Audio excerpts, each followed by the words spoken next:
तुम्हें जो मैंने देखा, तुम्हें जो मैंने जाना, जो होश था।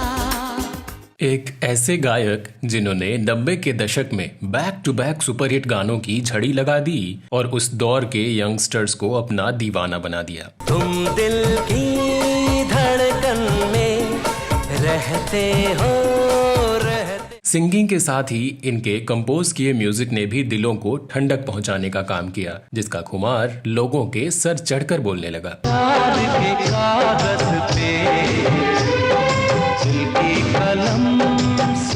एक ऐसा वक्त भी आया जब इनके सुरों के सामने कुमार सानू और उदित नारायण जैसे दिग्गज सिंगर्स भी फीके पड़ने लगे और ये उस दौर के सबसे ज्यादा फीस लेने वाले सिंगर बन गए। चलने लगी है हवाएं, सागर भी। लेकिन क्या आप जानते हैं कि सुपरस्टार शाहरुख खान की आवाज कहे जाने वाले इस सिंगर ने क्यों शाहरुख के लिए जीवन में कभी गाना नहीं गाने का प्रण ले लिया और शाहरुख के खिलाफ जुबानी जंग का मोर्चा खोल दिया। जाता है तू कहाँ, जाता है तू कहाँ। क्या आपको पता है कि किस पर बयान देने की वजह से सोशल प्लेटफॉर्म ट्विटर यानी एक्स से इनका अकाउंट ही डिलीट कर दिया गया? मैं तो हूँ पागल, ये कहूँ हर पल, कर कोई हल। क्यों पाकिस्तानी कलाकारों से ये नफरत करते रहे? क्यों इन पर एक महिला द्वारा दुर्गा पूजा के दौरान अजीब आरोप लगाए गए और किस वजह से इनसे फिल्म इंडस्ट्री के ज्यादातर लोगों ने किनारा कर लिया? बताएंगे इनके बॉलीवुड करियर के सफर के साथ ही इनकी पर्सनल लाइफ से जुड़े तमाम हैरत अंगेज किस्से। आप बने रहिए हमारे साथ।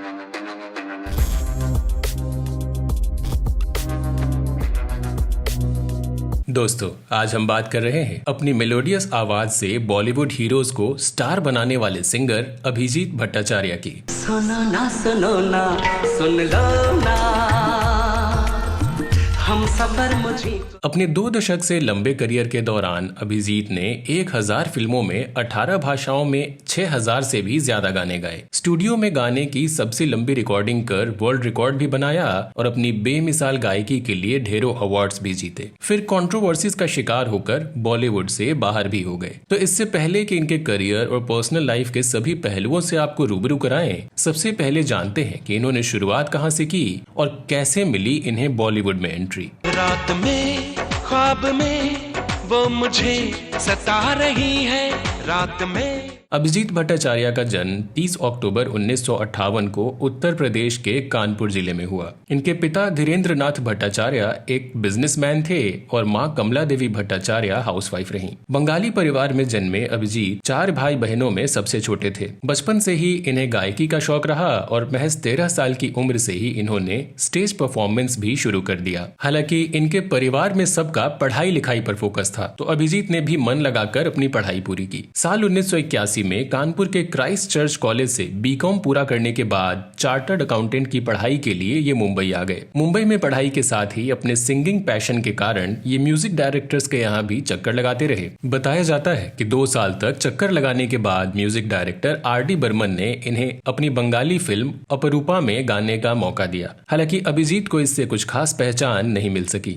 इसके बाद अभिजीत को साल 1983 और 84 के बीच फिल्म मुझे इंसाफ चाहिए और आनंद और आनंद में किशोर कुमार, लता मंगेशकर और आशा भोसले जैसे बड़े सिंगर्स के साथ गाने का मौका मिला।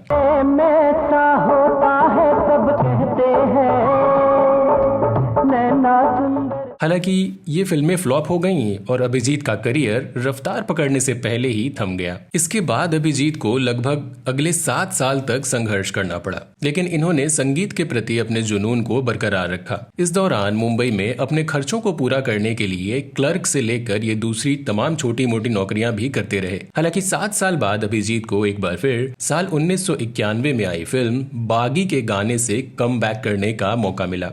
चंचल शेख हसीना मेरे सलमान खान पर फिल्म आया और म्यूजिक डायरेक्टर आनंद मिलिंद निर्देशित ये गाना सुपरहिट रहा और अभिजीत सबकी जुबान पर छा गए। मुझे एक झलक दिखला के वो मेरे दिल का। 1990 से 2000 का दौर अभिजीत के लिए स्वर्णिम रहा, जब ये कुमार सानू और उदित नारायण के साथ बॉलीवुड के टॉप सिंगर्स में शुमार हो गए।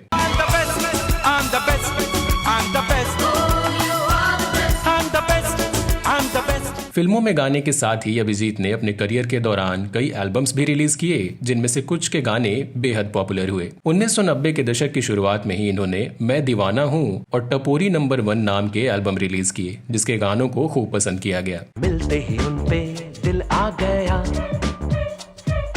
तेरे नजर से घायल हो, मिलिए मेरी धर्मपत्नी से, कलयुग की है ये नारी, कभी कभी मुझे मीठी लगती, कभी लगे। इसके बाद साल 1992 में खिलाड़ी और शोला और शबनम फिल्म में गाए इनके गाने भी चार्ट में टॉप करते रहे। क्या खबर थी जाना तुमसे प्यार हो जाएगा, क्या खबर थी जाना, प्यार के लिए जीना, प्यार के लिए मरना, नफरत करने वाले सीख जाए प्यार। साल 1993 की फिल्म पहचान में अभिजीत के गाए कुछ गाने बेहद पसंद किए गए।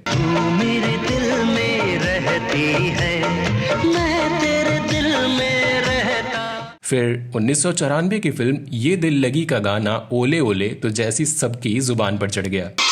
जब भी कोई लड़की देखूं मेरा दिल दीवाना बोले ओले ओले ओले ओले ओले। इसी साल आई फिल्म राजा बाबू में अभिजीत ने गोविंदा और फिल्म मैं खिलाड़ी तू अनाड़ी में अक्षय कुमार के स्टाइल के हिसाब से गाने गाए, जो कि सुपरहिट रहे।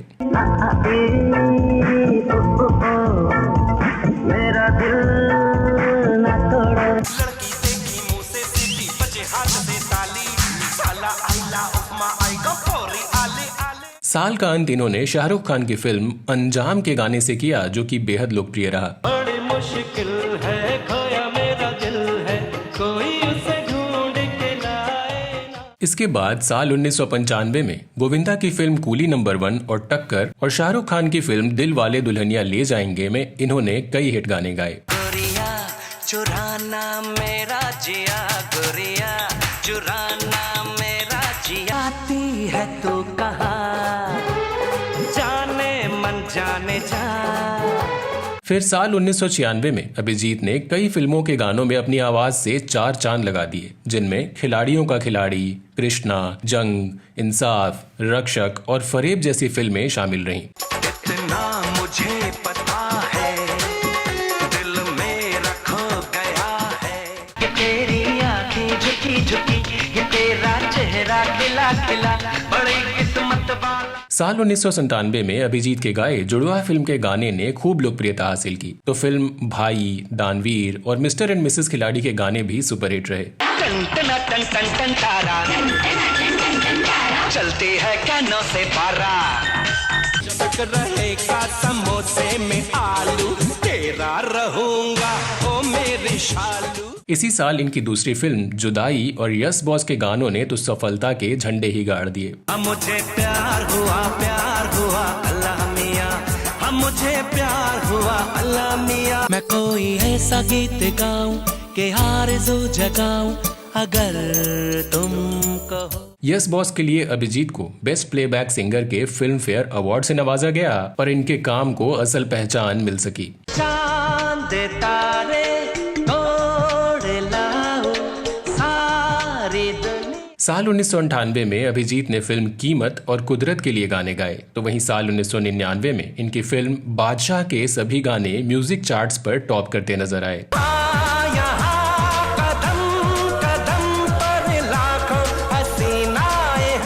इसी साल फिल्म खूबसूरत में गाए इनके गाने भी सुपरहिट रहे। बहुत खूबसूरत हो, बहुत खूबसूरत। इसके बाद साल 2000 में अभिजीत ने धड़कन, जोश, चल मेरे भाई और खिलाड़ी 420 जैसी बड़ी फिल्मों के गाने गाए, और इनमें से ज्यादातर गाने लोगों की जुबान पर चढ़ गए। तुम दिल की धड़कन में रहते हो, रहते तेरे ख्यालों की मलका, चारों तरफ तेरी छैया रे। इसी साल इन्होंने म्यूजिक कंपनी टी सीरीज के साथ अपना एल्बम आशिकी लॉन्च किया, जिसका एक गाना सुपरहिट रहा। कोई लौटा दे वो प्यारे प्यारे दिन। साल 2001 में इन्होंने म्यूजिकल हिट फिल्म तुम बिन के गाने गाए, जो कि बेहद लोकप्रिय हुए। प्यारे हमको होने लगा, खोना था दिल खो, देखते ही देखते दिल खो गया, दिल खो गया तो प्यार। साल 2002 में वैसे तो अभिजीत ने 3 फिल्मों के गाने गाए, हालांकि इनमें से फिल्म राज में गाए इनके गानों ने धमाल मचा दिया। मैं अगर सामने आ भी जाया करूं, लाज़मी प्यार से प्यार हम अब तो करने लगे आपके। साल 2003 अभिजीत के करियर में बेहद अहम रहा। साल की शुरुआत में इन्होंने फिल्म हासिल और शाहरुख खान स्टारर फिल्म चलते चलते में अपनी आवाज दी। सुनो ना सुन लो ना, हम सफर मुझे। बताया जाता है कि फिल्म चलते चलते के गानों ने अभिजीत के साथ ही शाहरुख खान के करियर को भी अपलिफ्ट करने का काम किया। तुम्हारे ये इशारे हम तो दीवाने। इसी साल अभिजीत ने तेरे बिना नाम का एल्बम भी रिलीज किया, जिसके गाने सुपरहिट रहे।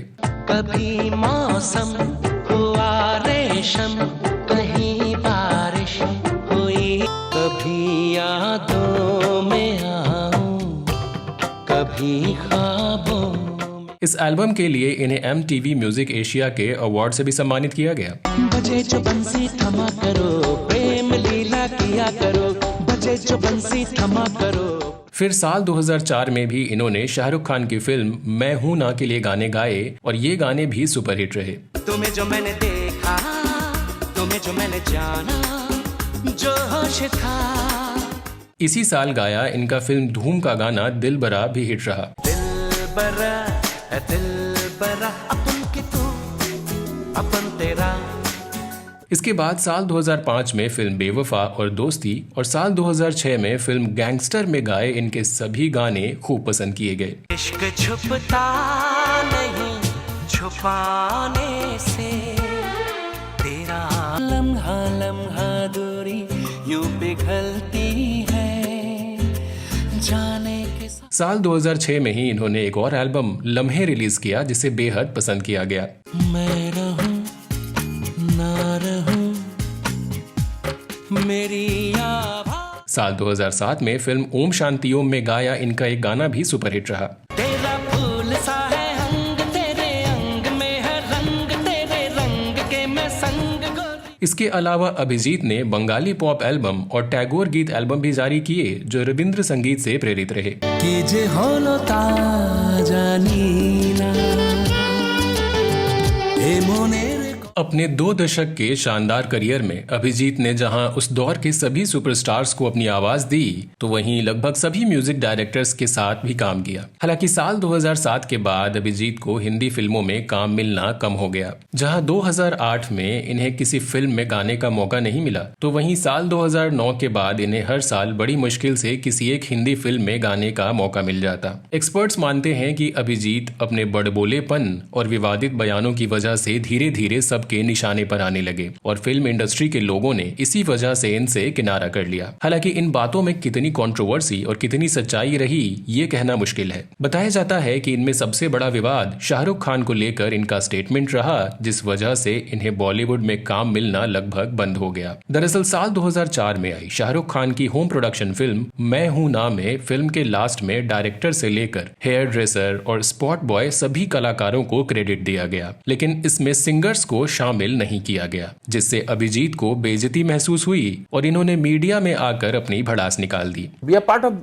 मैं हूं ना, तो ऐसा लगा कि सिंगर्स को छोड़ के everybody they are part of मैं हूं ना, we are not there. I was hurt, मैंने गाली नहीं दिया ना। हालांकि अभिजीत के स्टेटमेंट के बावजूद शाहरुख खान ने इन्हें इग्नोर कर दिया और इस बात पर कोई रिएक्शन नहीं दिया, जिसके बाद अभिजीत को और ज्यादा इंसल्टिंग फील हुआ और इन्होंने फिर कभी शाहरुख के लिए गाना न गाने का ऐलान कर दिया। I said let it be यार, मैं भी रंगबाज आदमी हूँ, मैंने ना गाली दिया है ना इंसल्ट किया है, आई एम हर्ट। सो मैंने कहा यार रहने दे, मैं अब तेरे साथ काम नहीं करूंगा। कह सकते हैं कि फिल्म यस बॉस, बादशाह, जोश, फिर भी दिल है हिंदुस्तानी, डुप्लीकेट, चलते चलते, मैं हूं ना और ओम शांति ओम जैसी कई हिट फिल्मों में दर्जनों सुपरहिट गानों में शाहरुख खान की आवाज रहे। अभिजीत का शाहरुख की धमाकेदार सफलता में अहम योगदान रहा और शायद यही वजह रही कि फिल्म में क्रेडिट ना मिलने का गम अभिजीत बर्दाश्त नहीं कर सके और अपनी भड़ास निकाल ली। बताया जाता है कि साल 2013 में आई शाहरुख खान की चेन्नई एक्सप्रेस के गाने लुंगी डांस को जब हनी सिंह से गवाया गया तो अभिजीत ने ये कह दिया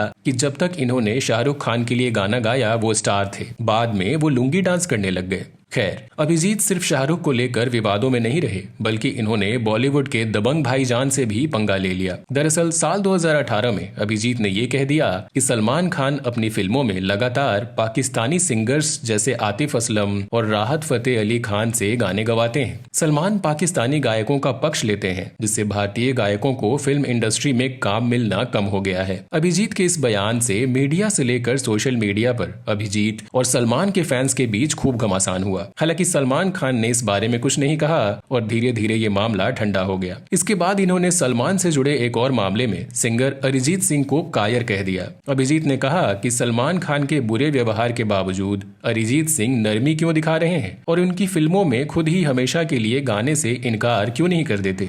उसको बहुत रेस्पेक्ट करता था। मैंने कहा ये तो बहुत नीचे गिरे हुए लोग हैं जो एक फालतू आदमी को उसके तुम हाथ पैर जोड़ो, तेरे को बोलना चाहिए कि योर बैड लक, तुमने मेरा गाना हटाया and I will never sing for you. उसको उस टाइम ये करना चाहिए था। एक और मामले में साल 2015 में अभिजीत ने पाकिस्तानी कव्वाल गुलाम अली को टेररिस्ट कंट्री का डेंगू आर्टिस्ट कह दिया और भारत में उनके लाइव कॉन्सर्ट का जमकर विरोध भी किया। साथ ही कथित हिंदू पॉलिटिकल पार्टीज और मीडिया को भी इस मुद्दे पर खूब खरी-खोटी सुनाई। और अभिजीत ने अपने ट्वीट में लिखा है कि गुलाम अली का शो रद्द कितनी बार भगाया, लेकिन इन बेशर्मों के पास न आत्मसम्मान है और न कोई काम, सिर्फ आतंकवाद है, लेकिन हम उन्हें भी पाल रहे हैं। इसके अलावा इन्होंने एक बार नाम लिए बिना ही कुछ बड़े सिंगर्स की गरिमा और सेल्फ रिस्पेक्ट पर निशाना साधते हुए कहा कि मैं कौन सा काम नहीं करता देवांग जी, जो सब लोग करते हैं वो नहीं करता। मैं कभी शादी ब्याहों में नहीं गाता हूँ। इसी तरह एक बार अभिजीत ने यह कह दिया कि आज के सिंगर्स से अच्छा तो कुत्ते गाते हैं, क्योंकि कुछ सिंगर्स जहां नाक से गाते हैं तो कुछ ऑटो ट्यून के सहारे अपनी आवाज बदल के गाते हैं। आज के सिंगर से एक कुत्ता कैन बी बेटर सिंगर। मैं आपको प्रूव करके दिखा दूंगा कि जब मैं उसको माइक पे रिकॉर्ड करूंगा, फिर उसको मैं ऑटो ट्यूनर पे ले जाऊंगा तो मैं उससे कुछ भी करवा सकता हूं। वहीं एक और संवेदनशील मामले में जुलाई 2016 में मुंबई पुलिस ने अभिजीत को गिरफ्तार कर लिया, जिसके बाद इन्हें जमानत पर छोड़ा गया। दरअसल पत्रकार स्वाति चतुर्वेदी ने इन पर ट्विटर पर ऑनलाइन गाली देने का आरोप लगा दिया, जिस पर आम आदमी पार्टी की प्रवक्ता प्रीति शर्मा मेनन ने मुंबई के बीकेसी साइबर सेल में शिकायत दर्ज कराई। इसके साथ ही जेएनयू स्टूडेंट शेहला राशिद ने भी इनके खिलाफ कंप्लेन दर्ज करा दिया। इसी तरह एक बार दुर्गा पूजा पंडाल में संगीत कार्यक्रम के दौरान भी इन पर एक 34 साल की महिला ने अजीबोगरीब आरोप लगाए, जिसके बाद भारी हंगामा हुआ और पुलिस के हस्तक्षेप करने के बाद मामला शांत हुआ। ऑडिटोरियम के अंदर कोई गाली गलौज कर रहा है तो उसको उन्होंने उठा के बाहर फेंक दिया, पुलिस उठा के लेके गई। तो किसकी बात कर रहे हैं? इवन मुझे कुछ नहीं मालूम, मेरा काम है हर एक को हाथ जोड़ना।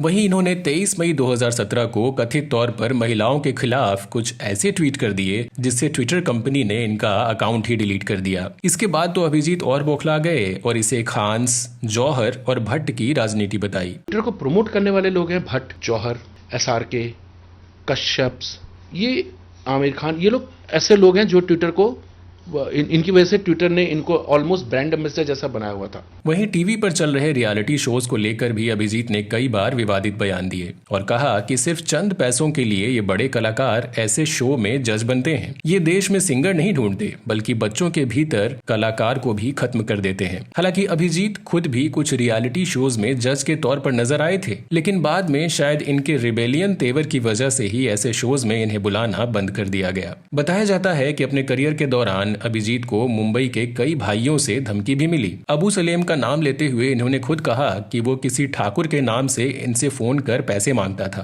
हालांकि इन्होंने पैसे नहीं दिए। वहीं अभिजीत की पर्सनल लाइफ की बात करें तो इन्होंने साल 1990 में फैशन डिजाइनर सुमति से शादी की। इन दोनों के 2 बच्चे हुए, ध्रुव और जय, जो अब बड़े हो चुके हैं, लेकिन सिंगिंग में अपना करियर नहीं बना रहे, बल्कि शौकिया गाते हैं। अभिजीत फिलहाल 65 साल के हो चुके हैं। सिंगिंग के अलावा इनका रियल एस्टेट का बिजनेस है और मुंबई में इनका अपना शानदार बंगला भी है, जहां ये अपने परिवार के साथ रहते हैं और अपनी सिंगिंग को एंजॉय करते हैं। तो दोस्तों, आपको क्या लगता है, क्या सोनू निगम की तरह ही अपने विवादित बयानों की वजह से अभिजीत का करियर भी खत्म हो गया? और क्या एक कलाकार अगर सार्वजनिक रूप से अपनी बात कहे तो उसे बॉयकॉट करना सही है? अपना जवाब हमें कमेंट सेक्शन में जरूर बताएं। बॉलीवुड की किसी बेबाक स्टोरी के साथ अगले वीडियो में आपसे फिर होगी मुलाकात। तब तक के लिए नमस्कार।